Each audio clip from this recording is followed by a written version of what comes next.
இப்போ நம்ம இட்லி பொடி பண்ண போகிறோம். இட்லி பொடி பண்ணுறதுக்கு என்னென்ன வேணும் அப்படின்னா, ஃபஸ்ட்டு மெயினே உளுந்து தான். உளுந்து, அதுக்கப்புறம் காஞ்ச மிளகா, அப்புறம் கடலப்பருப்பு கொஞ்சம், கருவேப்பிலை அலசி எடுத்து வச்சுருங்க.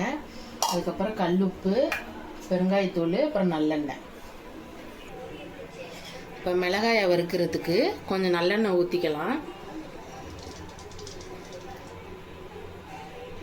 இப்போ மிளகாய் அதில் போட்டு வறுத்துக்கலாம் நல்லா.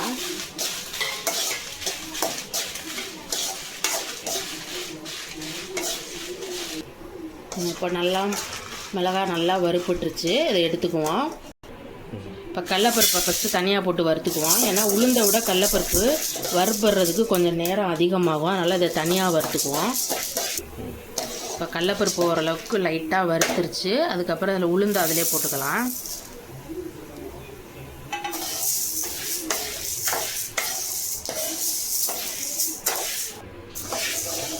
அதில் கொஞ்சம் பூண்டு போட்டுக்கலாம். அதுக்கப்புறம் அலசி வச்ச கருவேப்பிலை இதில் போட்டு இதையும் சேர்த்து வறுத்துக்கலாம்.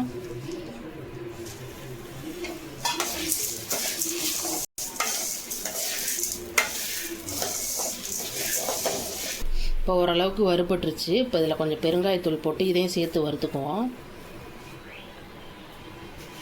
அப்புறம் கொஞ்சம் கல் உப்பு சேர்த்து அதையும் சேர்த்து கொஞ்சம் வறுத்துக்குவோம்.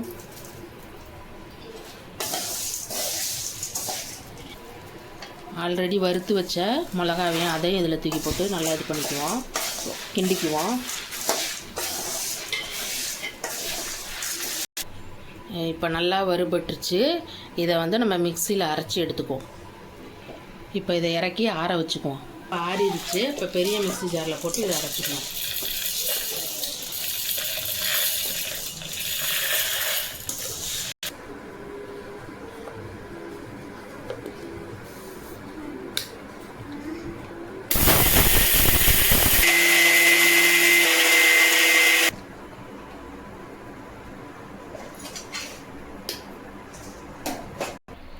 இப்போ பொடியை நல்லா அரைச்சி எடுத்துக்கிட்டோம். இப்போ பொடி ரெடி ஆயிடுச்சு.